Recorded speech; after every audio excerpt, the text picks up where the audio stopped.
Organise करने के लिए इंटरनेशनली हमें कनेक्शंस बहुत अच्छे से बनाने पड़ते हैं और वो चीज़ें हमें मेंटेन कर पाएंगे, तभी हम एक अच्छे से इकोनॉमिकली ग्रो कर पाएंगे। प्रॉस्पेरिटी जब तभी मिलेगी हमको, क्योंकि जो क्या कहते हैं, हम अगर अपने आप को शोकेस करेंगे तो लोग हमारे साथ अच्छे से रिलेशन बनाएंगे और हम उनसे ट्रेड कर पाएंगे बेसिकली। तो क्या कहते हैं, जो कंट्री ट्रेड होता है वो उसको क्या कहते हैं प्रॉस्पेरिटी, मतलब उसको आगे बढ़ेगा। और एक चीज़ और ये इसमें ये भी है कि इंडिया को अगर एज अ वर्ल्ड लीडर निकल के आना है तो हमको क्या कहते हैं वर्ल्ड को ये दिखाना पड़ेगा कि इंडिया के पास क्या क्या अच्छी चीज़ें हैं उनको दिखाने के लिए, शोकेस करने के लिए, ताकि लोग हमें फॉलो करें।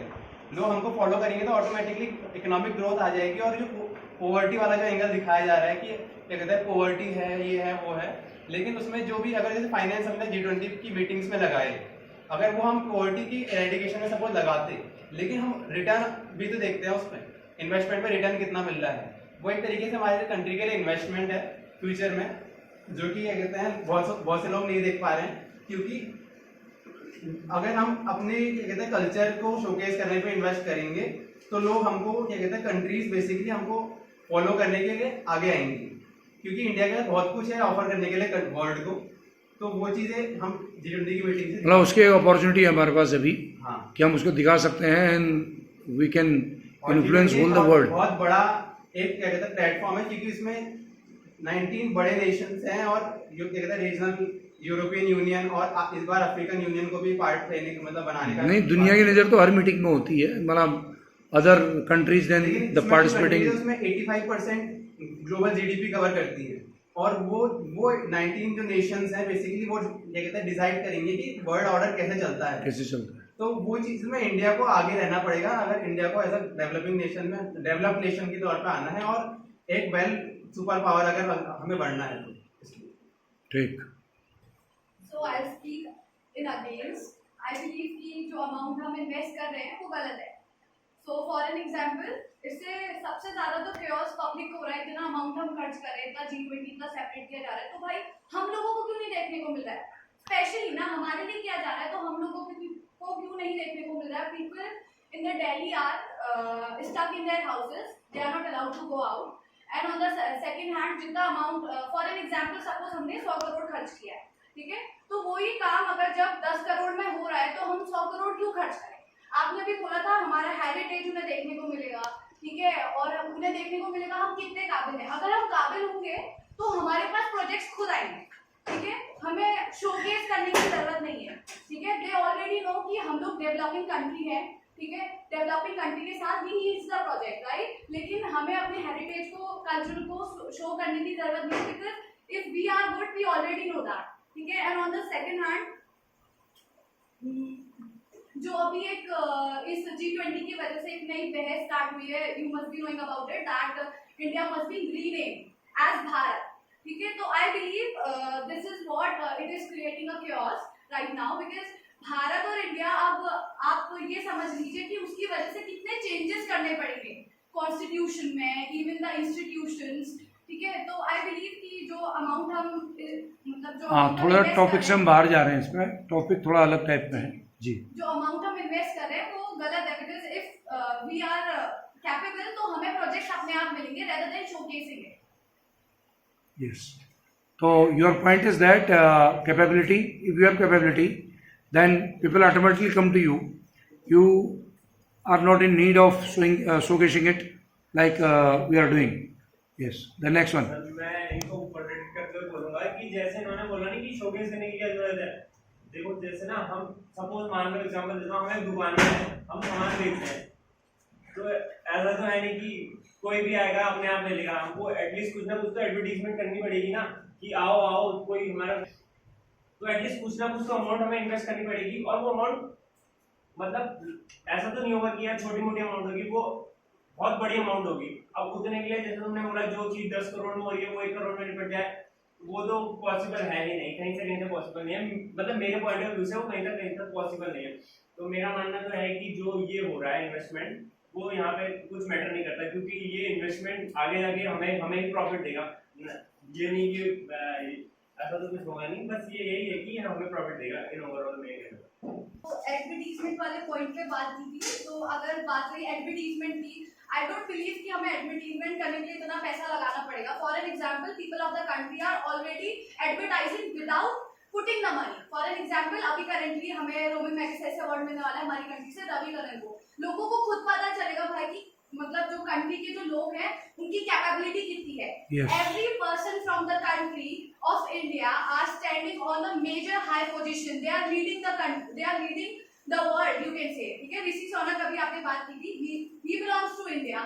एडवर्टीजमेंट की जरूरत क्या है जब लोग फ्री में एडवर्टीजमेंट कर रहे हैं. जब आप बिना पैसे के एडवर्टीजमेंट कर रहे हो तो why to invest so much money rather than invest. इससे ज्यादा आप उस मनी को इन्वेस्ट करो किसी प्रोजेक्ट में. कितने सारे ऐसे प्रोजेक्ट्स हैं इंडिया में जो पेंडिंग है, जो स्टार्ट होते हैं लेकिन खत्म नहीं होते कभी, या फिर आधे ही रुक जाते हैं, या जितना पैसा उसमें लगता है वो रुक जाता है, बस बर्बाद हो जाता है. ठीक है. इससे अच्छा वो पैसा आप वहां लगाओ. ठीक है. तो वो प्रोजेक्ट जो आधे बचे हैं वो कंप्लीट हो जाएंगे, जो रुके हुए हैं वो चलेंगे, लोगों को ही फायदा होगा. आप G20 लोगों के लिए तो कर रहे हो, तो what do you think about आगे इसमें बोलूँगा कि सबसे पहले तो अगर आप इन्वेस्टमेंट करते हैं तो जो बिजनेसमैन है आप उसके पर्सपेक्टिव से देखोगे तो ये बढ़ा चढ़ा के जो भी दिखावा है इस पर विश्वास नहीं करेगा. वो तो देखेगा कि उसको कैसे फायदा हो रहा, उसको उसके जो प्रॉफिट हो रहा क्या वो बढ़ रहा है, क्या उसको जो कॉस्ट लग रही है क्या वो ज़्यादा हो रही है कम हो रही है. वो G20 जो भी ये समिट होता है उसको उतना कुछ नहीं देखेगा, महत्व नहीं देगा. वो देखेगा कि मुझे जो इंफ्रास्ट्रक्चर है वो मिल रहा नहीं मिल रहा, क्या मैं यहाँ इन्वेस्ट करूँगा, क्या यहाँ मुझे चीप लेबर या फिर ये सब मिलेगा, ये इन पर देखेगा ना कि. और दूसरी बात जो एडवर्टाइजिंग की बात की है इन्होंने, इस पर मैं बोलूँगा कि बहुत सारी कंपनीज हैं जो बिना एडवर्टाइजिंग की चलती है. जैसे आपने नाम सुना होगा डीमार्ट का, उसने मुश्किल से कोई एडवर्टाइजिंग होती है उसकी, लेकिन वो फिर भी अभी तक आप रिटेल शॉप है वो सबसे नंबर 1 पे चलती है और उसका प्रॉफिट मेकिंग भी बहुत ज़्यादा है बिना एडवर्टाइजिंग की, बहुत कम. और दूसरा ये है कि आप जो G20 समिट हुई है इसमें आप पैसा इन्वेस्ट कर रहे हो बहुत सारा हो भी, इसलिए क्योंकि ये खाली आप जिस एरिया पे जाओगे वहीं पे इन्वेस्ट हुआ है, ये वहाँ पे दिखाया है, आप उसके बाहर नहीं देख रहे हो ना पूरा. रामनगर का एग्जांपल आप दे सकते हो.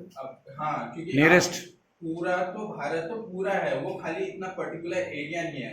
आप खाली कुत्ते में इतना इन्वेस्ट कर रहे हो, आप बाकी चीजों को देख नहीं रहे हो. वो जो समिट ओवर हो जाएगी फिर उससे कोई लेना देना नहीं. पूरा जो लीडर होगा वो तो पूरे भारत को ओवरऑल करके देखेगा, वो खाली एक पर्टिकुलर दिल्ली को नहीं देखेगा. तो मतलब आप क्या ये कहना चाहते हो कि क्या कहते हैं हम उतने इन्वेस्टमेंट है पूरी कंट्री को हम अच्छा बना सकते हैं, या फिर क्या कहते हैं हम इंफ्रास्ट्रक्चर थोड़ा एकदम से डेवलप कर सकते हैं? नहीं हो सकता, क्योंकि उतनी अगर इन्वेस्टमेंट हमारे पास है तो हम दुनिया को शोकेस करना चाह रहे हैं, हम अपने आप को ये आगे बढ़ाना चाह रहे हैं, इससे हमको इन्वेस्टमेंट मिलेगी और उस इन्वेस्टमेंट से इंफ्रास्ट्रक्चर बढ़ेगा. तो एक सर्कुलर है वे, ना कि क्या कहते हैं हम उसी पैसे को ही अगर वहाँ पे इन्वेस्ट करेंगे तो हमें बहुत सारा अच्छा इंफ्रास्ट्रक्चर मिल जाएगा, है ना. बात इनकी ठीक है, लेकिन जो हम इन्वेस्ट कर रहे हैं पैसा, आप उसको पर्टिकुलर पीछे बैकग्राउंड में तो देखिए ना हमारे कैसे इंफ्रास्ट्रक्चर का क्या हाल हो रखा है. हम रैंकिंग में बिजनेस रैंकिंग में परफॉर्म नहीं कर पा रहे हैं, उसको देखिए. आप खाली एक समिट में इतना पैसा लगा के कुछ दिखावा करके कोई फायदा नहीं है ना, पीछे तो बैकग्राउंड कहानी सबको पता है कैसी है. आप उसको दिखावे के जरिए आप उसको एक क्वालिटी वे में दिखा सकते हैं कि हाँ आप खुद आइए देख लीजिए यहाँ करके, क्योंकि बहुत सारे यूरोपियन कंट्रीज हैं, अभी बहुत सारे देशों उतना दिखावा नहीं करते. उनको पता है कि लोग यहाँ आएंगे, जो भी बिजनेसमैन होगा वो देखेगा उनको, खुद इन्वेस्ट करेगा. हम उनको ऐसे जबरदस्ती खींच के नहीं लाएंगे, वो खुद आएगा और खुद इन्वेस्ट. जो है वो अलग फेज पे है, India is a different phase. India के पास मौका है कि अगर इस स्पेस को अगर अच्छे से यूटिलाइज कर पाए तो हम वर्ल्ड लेवल पे डोमिनेट कर सकते हैं और दुनिया को चला सकते हैं. ये मादा दिया रखता है, क्योंकि इंडिया के अंदर इतनी वर्किंग पॉपुलेशन फ्यूचर में बन जाएगी और अभी भी है, और उस चीज़ को सही से हम यूटिलाइज कर पाए. यूरोपियन लोगों के पास है ही वहाँ तो पॉपुलेशन भी नहीं है कुछ नहीं, और वो तरीके से अपनी इकोनॉमी चला भी नहीं सकते. और वो चीज़ें उनके पास पहले से ही उन्होंने बहुत लार्ज अमाउंट में करी है कि अपने आप को क्या कहते हैं उन्होंने बढ़ा चढ़ा के दिखाया है, इसलिए वहाँ पे लोगों की इन्वेस्टमेंट आती भी है और टूरिज्म भी इस लेवल पे बढ़ा है. अगर हम क्या कहते हैं अपने आप को शोकेस करेंगे तो टूरिज्म भी एक मेजर सेक्टर इवॉल्व होके आता है और उससे भी बहुत सारी क्या कहते हैं हमारे पास मनी का इनफ्लो होगा. टूरिज्म उनमें से एक सेक्टर होगा, there are many other sectors also जो कि इम्प्रूव करेगा वहाँ पर. let's just talk about this because tourism की बात आई तो जो टूरिज्म बढ़ता है वो इन्वेस्टमेंट से नहीं बढ़ता है. फॉर एन एग्जांपल मतलब एक पर्टिकुलर जिस इन्वेस्टमेंट की हम बात करें G20 की, जितने भी लोग हैं अभी फॉर एन एग्जांपल पूरी दुनिया में 1 बिलियन लोग हैं, ठीक है, तो हर किसी को G20 के बारे में पता भी नहीं है, हमें भी नहीं होता शायद. वी आर अवेयर क्योंकि हमारी कंट्री में हो रहा है, ठीक है. तो आपने क्योंकि हम अखबार पढ़ते हैं इसलिए. आपने बोला कि G20 की वजह से टूरिज्म बढ़ेगा. So 90% of the people, 80% of the people are not aware about G20 की G20 कहाँ हो रहा है या पढ़ेंगे भूल जाएंगे, ठीक है. तो जो टूरिज्म बढ़ता है, हम बता रहे हैं बिना इन्वेस्टमेंट किए भी टूरिज्म बढ़ सकता है, ठीक है. जो टूरिज्म बढ़ता है आजकल there is a simple mean without any money, that is social media, right. Social media पे आपने भी किया होगा. G20 में शोकेस के अन्य सभी लोग सही कर रहे हैं. जैसे कि जिस प्रकार से हमारे घर में कोई मेहमान आता है, ठीक है, तो सबसे पहले हम क्या करते हैं, घर की साफ सफाई करते हैं और जो पुराना चादर उसको बदलते हैं. नॉर्मली ये करते हैं. तो उस हिसाब से हमारा देश घर जैसे मान लो, वहाँ से बाहर से मेहमान आ रहे हैं. हाँ, कंट्रीज लाइक घर ऑल्सो. ठीक है, तो बाहर से मेहमान आए तो सबसे पहले तो हम वही करेंगे कि जहाँ जहाँ वो आएंगे वहाँ सबसे पहले तो वहाँ का रिकंस्ट्रक्शन या फिर पेंटिंग वगैरह जो भी होता है वहाँ का उसको साज सज्जा को बदलेंगे मतलब. हाँ, मतलब सफाई करेंगे, ठीक है. तो अब वैसे उस प्रकार से मतलब आना ठीक है, शोकेस करना ठीक है. और हम सबसे पहले जैसे कि नॉर्मली बात होती है नहीं, मुद्दा ये है ना कि जितना पैसा हमने खर्च किया है, क्या इतना पैसा खर्च करना ठीक है? मुद्दा ये है. खर्चा तो होगा ही. देखिए ऑब्वियसली आप कोई एक इवेंट कर रहे हैं तो ये नेचुरल सी बात है कि उसमें खर्चा आएगा और हमें करना पड़ेगा, लेकिन उसका अमाउंट कितना हो, उसका वॉल्यूम कितना हो, बात ये है ना. हाँ, जैसे कि क्या जैसे कि हमारा नेशन डेवलपिंग नेशन है, ठीक है, तो सर उस हिसाब से हमको खर्चा करना चाहिए. हाँ जी. उस हिसाब से खर्चा करना चाहिए. जैसे कि आज अभी हमारा खर्चा जैसे डेवलप नेशन जैसा हो रहा है, ठीक है. और लेकिन हम डेवलप ये कहा जा रहा है भाई, डेवलप्ड नेशन से भी कई गुना ज़्यादा कर रहे हैं हम खर्चा, जैसे मैंने भी बताया आपको. अब इंडिया डेवलपिंग नेशन है क्योंकि इंडिया की जो जीडीपी ग्रोथ है वो धीरे धीरे बढ़ रही है. आने वाले 5 साल में जो मोदी जी ने स्पीच दी उसमें कहा था आने वाले बात चलिए टूरिज्म की, इन्वेस्टमेंट की, तो वैसे ही बिना एफर्ट डाले क्योंकि इंडिया ग्रोथ कर रहा है, तो ग्रोथ कर रहा है इसका मतलब तो बाहर की जो अन्य कंपनियां हैं या फिर बिजनेस इंडस्ट्री है, टूरिज्म है, सब अपने आप ही अंदर आएगा, ठीक है. तो ज़्यादा मतलब जितना अमाउंट में हमारा पैसा खर्च हुआ है उतना अमाउंट में नहीं होना चाहिए, लेकिन एक हमारा आइडियोलॉजी दिखाने के लिए, हमारा जो काम है उसको दिखाने के लिए थोड़ा तो सपोर्ट करना पड़ेगा. मतलब आपका कहने का मतलब ये है कि हमें इन्वेस्टमेंट को लानी है, इकोनॉमिक डेवलपमेंट करने हैं, बाहर की इन्वेस्टमेंट को आपने यहाँ इनवाइट करनी है, तो हमें शोकेस करके अपने आप को दिखाना पड़ेगा कि how we are what which type of facility we are going to provide you, and हम किस लेवल पे हैं, कैसे हैं, ये चीज़ दिखानी पड़ेगी. For that we have to make that much expenditure, it is necessary है. ये कहना चाह रहे हैं. सर जैसे कि इन्होंने घर का एग्जांपल लिया, जब मेहमान आते हैं तो हम साफ सफाई करते हैं, चादर बदलते हैं. हाँ हाँ.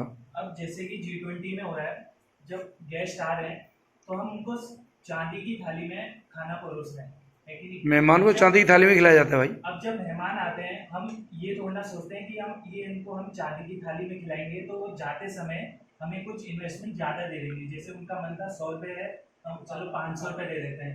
अब वो जब वो वहाँ से गेस्ट आ रहे हैं, अब वो सोच रहे हैं कि हम 1 करोड़ का इन्वेस्टमेंट करेंगे इंडिया में, हम 1 करोड़ का ही करेंगे. अब वो चांदी की थाली में दे, अब वो गोल्ड की थाली में दे, अब उनका भी बजट है, हमारा भी इन्वेस्टमेंट का वो है. तो इस तरह से जो भारत का जो मतलब आपके कहने वाला ये मेहमान नवाजी तो ठीक है, लेकिन चांदी की थाली में खिलाना या इस तरह करना ये बेटर नहीं है. मतलब चांदी की थाली में खिलाएंगे तो एक प्रकार की ये चापलूसी होगी. चापलूसी भी हम जब हम कल्चर को अपना बढ़ावा दे रहे हैं तो चांदी की थाली में जो पत्ते होते हैं उसमें केले के पत्ते में, उसमें खाना परोसे, उससे जो और उनको कहें हाथ से खाओ, हाथ से खाओ, मतलब दाल भात डाल के, है ना. उसमें बढ़ेगा ना, चांदी की थाली से थोड़ा बढ़ेगा. और जैसे कि न्यू दिल्ली में मतलब G20 लेकिन हमारा कल्चर ये भी तो रहा है ना एंशिएंट. आप अभी का टाइम का क्यों देखते हो, एंशिएंट टाइम में ये भी रहा है कि भाई राजा महाराजा लोग जो थे सोने चांदी की थाली का प्रयोग करते थे, और सोने चांदी की थालियाँ जो है स्वास्थ्य के लिए लाभदायक भी है, उनमें से आप खाना खाते हो, तो ये भी तो हमारा कल्चर है ना. जैसा हमारा कल्चर कहता है कि अतिथि को भगवान के रूप में माना जाना चाहिए. घर पे आ रहे हैं तो भगवान को ये थोड़ी बोलेंगे तो पत्ते में खाओ, तो हम भगवान के रूप से वो भगवान जो आ रहे हैं हमारी कंट्री में वो पावरफुल कंट्रीज के लीडर हैं. अब थोड़ी बोलेंगे पत्ते से खाओ, हाथ से खाओ. अब एटलीस्ट कुछ तो इमेज बनानी पड़ेगी ना हमें अपनी इंडिया की. हाँ, उनको हमें ये कह रहे हैं भाई थाली तो अच्छी देना पड़ेगी कम से कम। और बात रही इन्वेस्टमेंट की, इन्वेस्टमेंट बहुत सारे रूप में किया गया है इंडिया की। अभी जैसे कंट्रीज आ रही है तो उनके लिए अलग से इन्वेस्टमेंट किया गया, उनके लिए अलग यूपीआई कर दिया गया है, उनके लिए अलग ट्रांसपोर्ट फैसिलिटी उनके लिए अलग करी गई है, बहुत सारी मतलब करी गई है, अलग से सिक्योरिटी सिस्टम डेवलप कर दिया गया है, खर्चा उसी में तो हुआ है फिर। बहुत सारे वो लगा दिए गए, एंटी रेडार सिस्टम लगा दिए गए हैं। अब सारा पैसा वही तो खर्च किया गया है, ये थोड़ी किया गया है कि वो आ रहे हैं, खा रहे हैं, खिला रहे हैं, होटल लगवा रहे हैं, ये सब के लिए नहीं किया गया। अभी बहुत सारी दिल्ली में G20 समिट हो रही है, वहाँ एक आपको बताऊंगा नटराजन की मूर्ति बनी है, टॉयज स्टैचू है, उसमें खर्चा पता है आपको कितना है? 10 से 12 करोड़। तो वो इतना हमारी खर्चा अगर वो ऐसा किसी थोड़ी है और कि हमने चीज में लगाया security के लिए होता, बनाया। अगर वो ऐसी और चीज में लगाया होता और इन्वेस्टमेंट बढ़ता, 10 से 12 करोड़ कोई छोटी मोटी वो खाली नहीं, अब मूर्ति बनाने वाला भारत में आएगा ना, उसे मालूम है यार इतनी बढ़िया नटराज की मूर्ति बनाई है इन लोगों ने, इन्वेस्टमेंट करो और ये होगा। वो तो आगे फ्यूचर के लिए बनाया गया, वो ऑडिटोरियम है बेसिकली, वहाँ सारे जितने भी फंक्शन होंगे वो यस, मतलब जो- चलिए अब हमारा समय समाप्त होता है, हमें बहस खत्म करनी चाहिए।